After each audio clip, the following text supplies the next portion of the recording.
The dilemma of frozen embryos. We're going to open up this can of worms on revolution against evolution.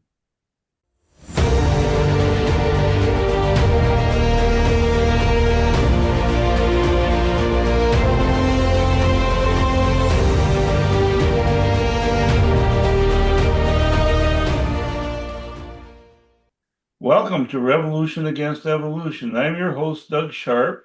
Your co-host Rich Gear here as well. And Doug, I'm kind of interested in this subject, but I got to be totally truthful with you. I've not really talked a lot about this because I don't know a lot about this.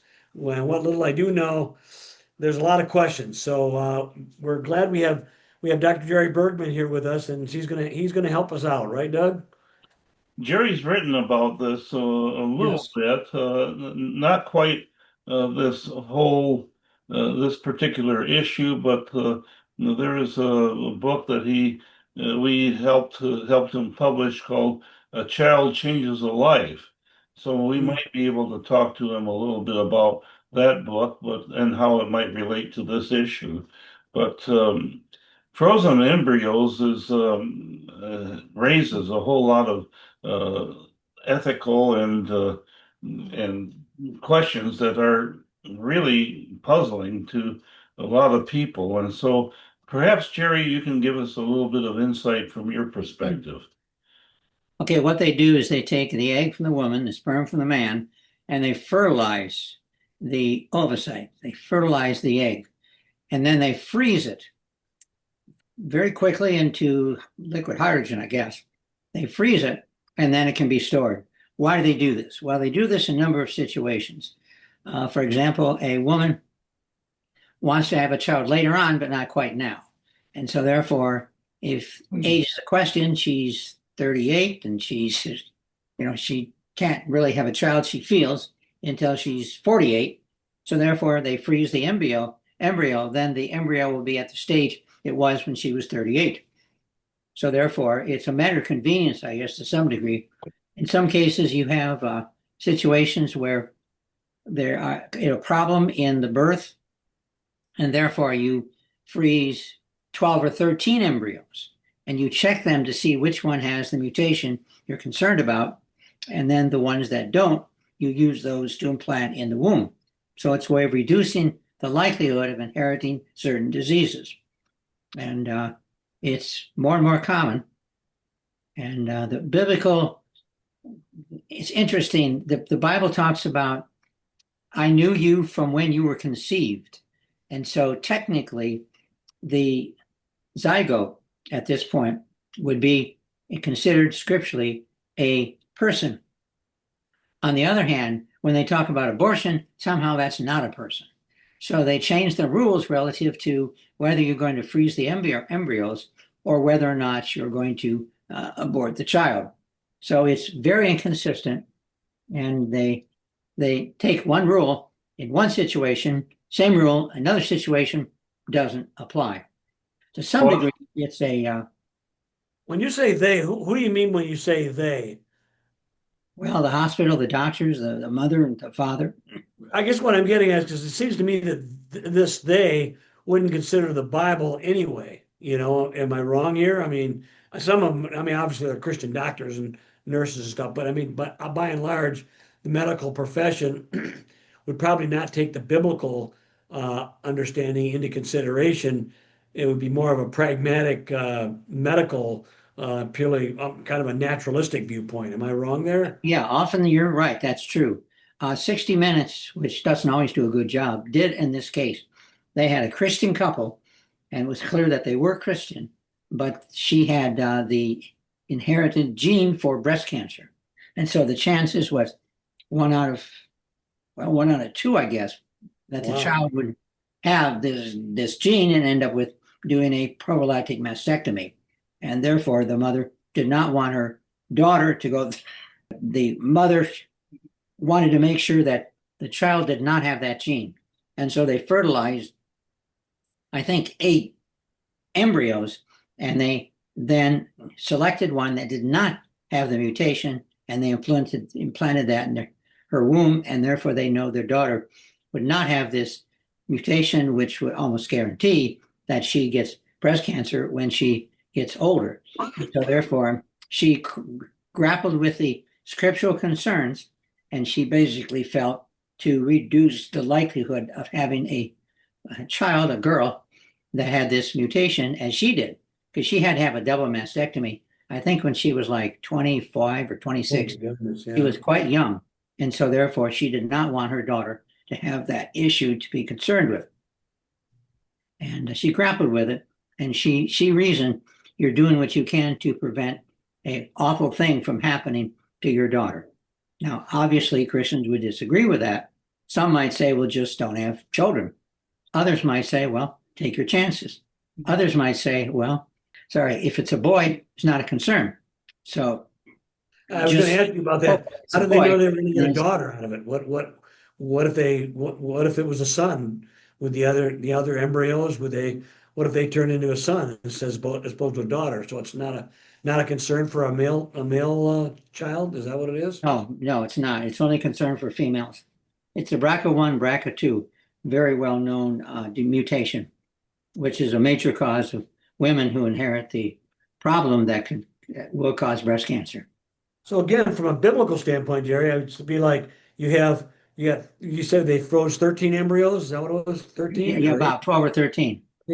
So what happened to the other 12? Are they just discarded? I mean, what happens to them? Well, yeah, they're destroyed. Are they humans? That's the ethical concerns and the biblical concerns, if you will. That's true. They're not, from the biblical standpoint, they would be considered, zygotes. They would be considered, quote, humans. But on the other hand, they were not. They were zygotes, but did not develop beyond a single cell stage. And so I guess a lot of these ethical issues come up because of advances in genetics and medicine. Right. And it's not this one only, but it's many. And her concern was at 20, I think like 24, she had to have a double mastectomy because she had the gene, and therefore she was likely to get cancer. And the way to reduce the likelihood to zero would be a double mastectomy. And at a attractive 2-year-old woman who's recently married or married for a short time, that was difficult for her, but she made the decision. Husband supported her. On the other hand, she did not want to have a daughter that had to face that issue. And in this case, she did not.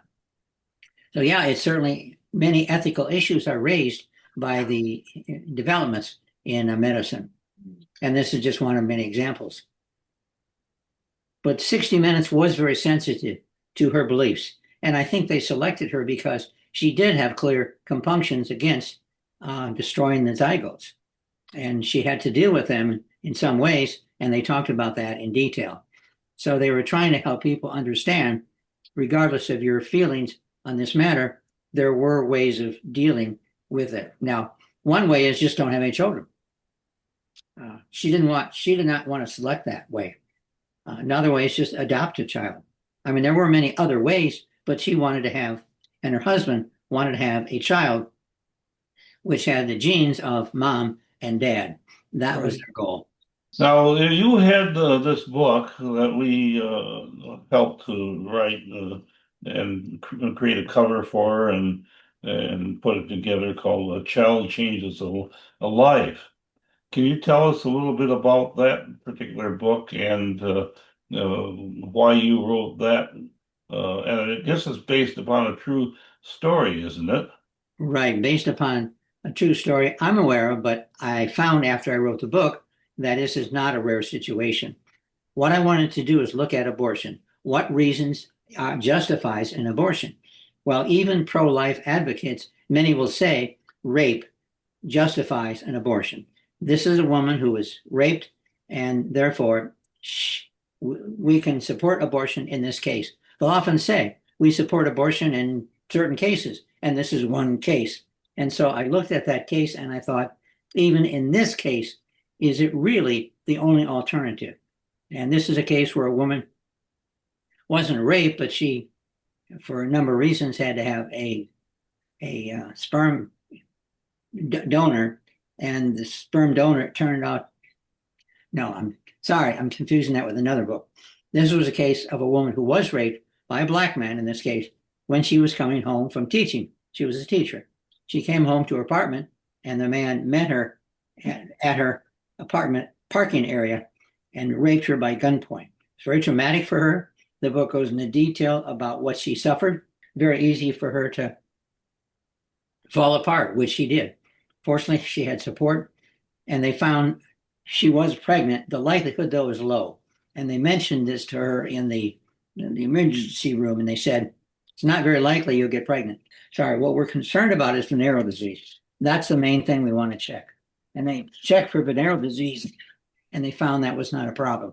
And so what they did then was let her go home. And lo and behold, she found out, unbeknownst to anybody else, that she was pregnant. Then she had to deal with, should she abort this child? Again, the product of interracial rape. Should she abort the child? She was a nurse in the hospital, by the way. And all her workers said, abort the child. You cannot have a child as a result of this rape. Every time you look at the child, it will remind you of the worst day in your life. Therefore, you must have an abortion. Even the pro-life people are supportive. So have an abortion. And she couldn't do it. She could not have the abortion. She gave birth to the child. And then how did she deal with it? Well, she dealt with it in ways that I think are surprising to many people. By the way, this is a poor seller. And when I mention what the book is about, when I go out and speak, all of a sudden it becomes a bestseller. So when people know what the book is about, it does quite well.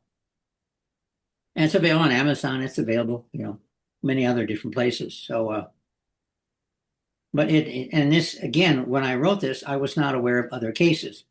And since I wrote this, I have been contacted by several people and find that these cases are not exactly all that rare. One person I talked to, it was interracial rape again, and the boy was, I think, 16 or 17.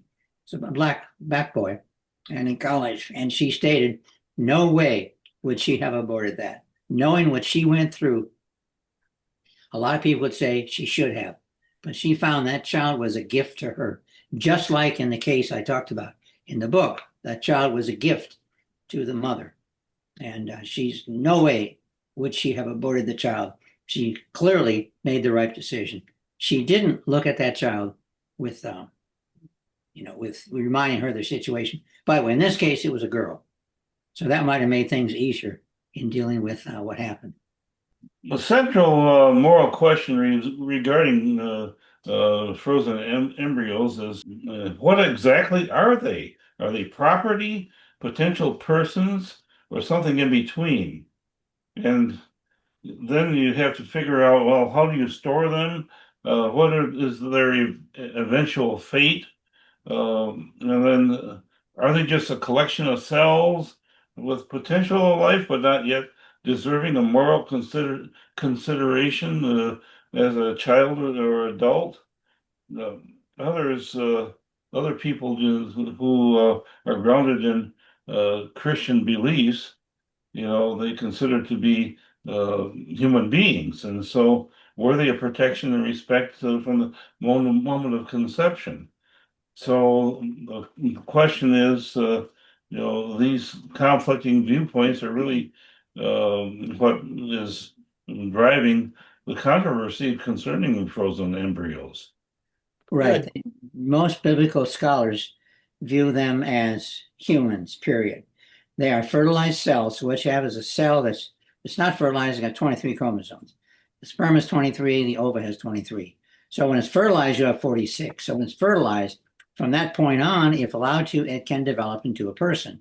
So a lot of people say the zygote, when it's formed from the fertilization, it is a person. But they freeze it right away. They put it in, I don't know, 30 degrees below zero or something, and it's frozen very quickly. And they found it can be viable for 5, 10, 15 years. So theoretically, when a woman is 70, she could have that zygote implanted in her womb and give birth to a child. That's not a good idea at 70, but on the other hand, that is a possibility, which makes it interesting to think that indeed this is a viable human being. Well, there's a story in the news where I think there was one that was actually 31 years in frozen, and it was used to produce a baby. And so the question is, what happens while it's frozen for all those years? Is it dead? Is it alive? Then you bring it back to life. That's a real crazy consideration. Well, it's what they call suspended animation. It's basically suspended. It's alive, but it's suspended. It cannot develop, it cannot do anything because it is frozen very quickly. And like you said, there are cases where they've been frozen for 30 years and they're viable and they implant the egg and zygote, sorry, in the womb of the mother and they turn out to be fine. But on It's the other hand, interesting. I don't know if I'd want to risk that. I But mean, it's interesting, Jerry, because this whole idea of cryogenic people who got some kind of disease and or whatever, and they're cryogenically frozen, but they can't be brought back to life, but zygotes can.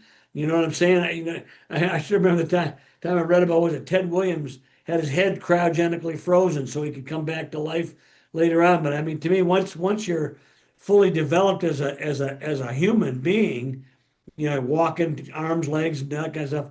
You can't be cryogenically frozen, I don't think. Am I wrong? well, they're hoping they can unfreeze them, but I'm not sure. As far as I know, they haven't tried to unfreeze them yet. And you're talking about a big body, and therefore there's yeah, a lot. regular, somebody's already fully developed as a human being. But the zygotes can be. That's what's interesting, very intriguing to me that is able to be done at that level, but not later on, as far as I Well, know. zygote doesn't have much water. So when you freeze Is water, that what, it okay. expands. And that's the problem. When you unfreeze it, it contracts, and I'm not sure. I'm not aware of any case where they've tried to unfreeze people preserved by cryogenics. And my guess is there would probably be a problem. But only Okay. the zygote, just a tiny cell about the size of the head of a pin or less, and Right, therefore you don't have much water in there, and you don't right. have much. They can unfreeze them, and they are viable. So we know that we've done that for years. So based on a biblical perspective, let's get back to these embryos that were cryogenically or frozen, those zygotes, if you will. When they were discarded, would that be considered the same thing as an abortion? Well, they're not really aborted. They basically cells which become viable, and therefore abortion. You're talking about a child that's developing. So when they remove the cell, it's not a viable person. It's two But cells it, they remove, the sperm cell and of course but the it's a egg cell. fertilized egg, though, isn't it? It's fertilized. So and you were saying earlier that would be considered a viable person. So that's what I was getting at, is that would that be, I mean, obviously it's different in one sense. You're not destroying something that's in the middle of developing, but it's at the beginning of developing, and that's what I'm sitting there, saying that. Is that the same thing when you got rid of those 12 embryos that might have had the genetics for breast cancer, were they then, would that be considered in a similar vein as like an abortion or not? You're basically destroying something that's going to be that doesn't. In other words, I guess the issue is, when does a soul happen? The soul is part of a human. That invisible, intangible part that makes us who we are. When is that considered? When is that part of us? Do you know what I'm saying? That's obviously the theologians have to consider that, Yeah. but only one cell. We're not talking about many cells. We're talking about No, one I understand. single Yeah, cell. but it is a fertilized cell, though. Yeah, that's true. And that's what the debate's about. Well, we know there are thousands, maybe more, of these that they've done, made the cell zygote and implanted the cell in the mother or implanted the cell in another mother.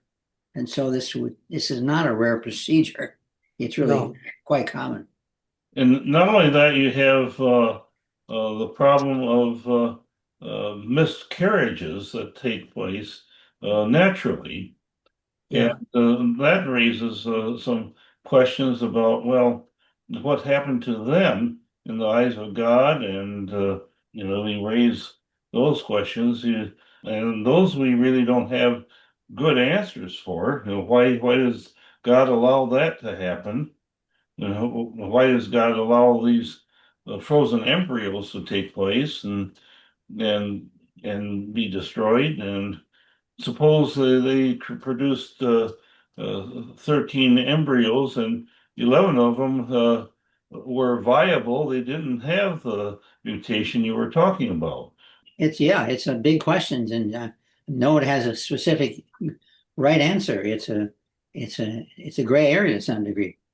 And what about the situation where the mother has this BRCA1 gene predisposing the daughter to breast cancer, and then the father is adamantly opposed to abortion or to this technique?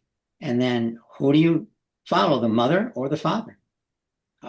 Ironically, in the past, the courts basically have ignored what the father had to say and what the mother had to say, since she's going to be carrying the child. What she had to say, she went. So a Christian father may have no say in the matter if the courts say, look, it's the mother's decision. She's the one that's pregnant. We know you do not want this, in this case, this technique to be utilized, and we'll go along with the mother. Then you have some of them implanted in a surrogate and then adopted by a same-sex couple, or and you have those ethical questions to deal with. Or if the couple ends up getting the divorce, who owns the embryos? And Oh yeah. you have a lot of real uh, questions that end up, I don't know what the laws are concerning all of this. Are there any laws that address these certain things? Well, there are some, but of course, it comes down to the wishes of the mother and the father, Mm. and they have to make the decision. Uh, the courts, generally, I'm not aware that they've interfered with this. If you want to fertilize, 10 ova and then choose one to implant in the mother, that's pretty much up to the hospital and the doctor and the mother and the father. So I'm not aware of any laws that would interfere with that. Now, in your story about the couple where the lady was raped, didn't he end up marrying her? No, no, he didn't, but he ended up found out the man who was a rapist was a problem child from day one. His brother, his fleshly brother, was not only not a problem child, but a perfect child. And she got to know the brother for several reasons. She got to know the brother, and in time, she became romantically involved with who was executed, by the way, the man who committed the rape. And then she got to know the brother, who was a very different person. And she did, I believe she did finally end up marrying him, Yeah. which is ironic. But it's interesting that he got to know his daughter quite well, and his daughter had a good relationship with the rapist. And he was convicted, though one of the women he raped died, and therefore he was executed. And she ironically defended him in court and said he should not be executed. Wow, So but he in was anyway. some ways she switched sides. So that's kind of an interesting thing. And didn't you have a similar book on that along those lines, Jerry? Yeah, the other book was where a gay couple, uh, he was a sperm donor, and as a result of his donation, a Oh yeah. woman who could not get, for various problems, get pregnant, used that sperm and gave birth to a child, a girl. And then they realized there were some pretty severe genetic problems. And so they wanted to find out whether or not the father had certain genes.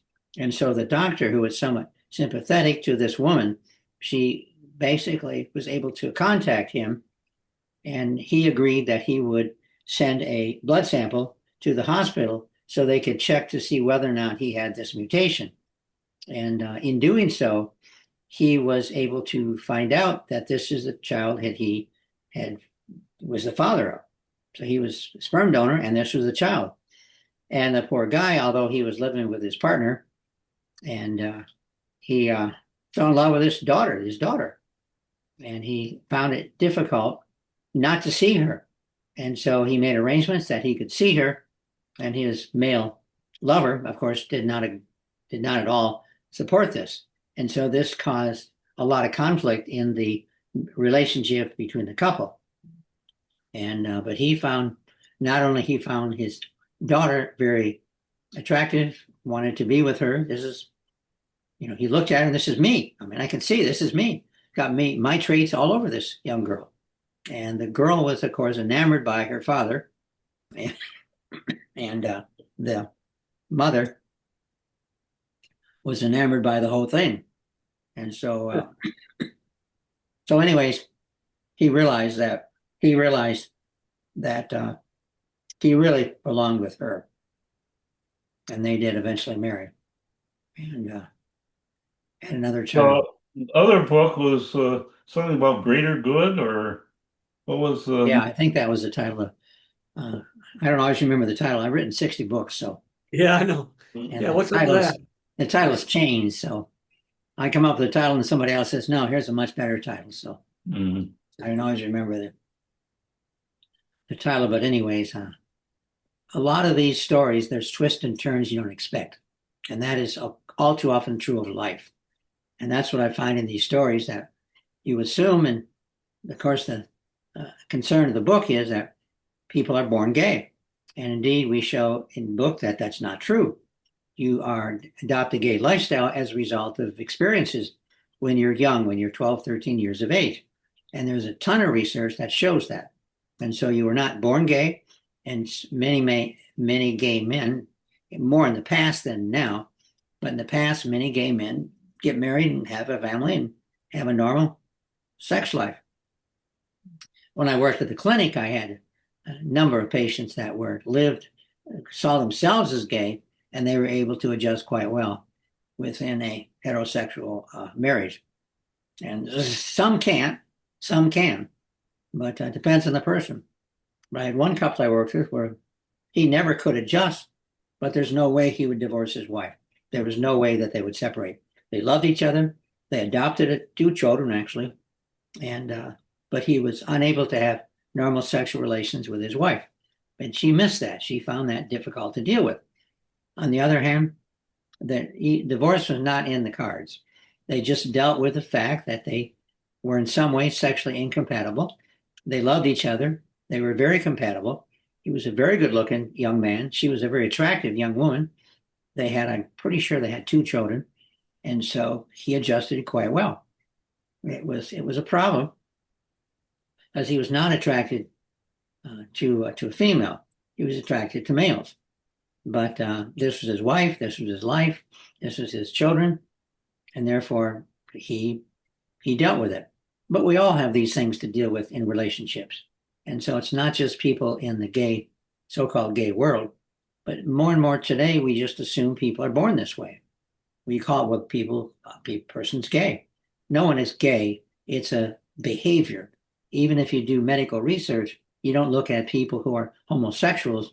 You look at people who are involved in same-sex relationships, because what we're looking at is behavior. Behavior is the key. And we avoid labeling people, as we see is common today. Well, we'll see you next time on Revolution Against Evolution.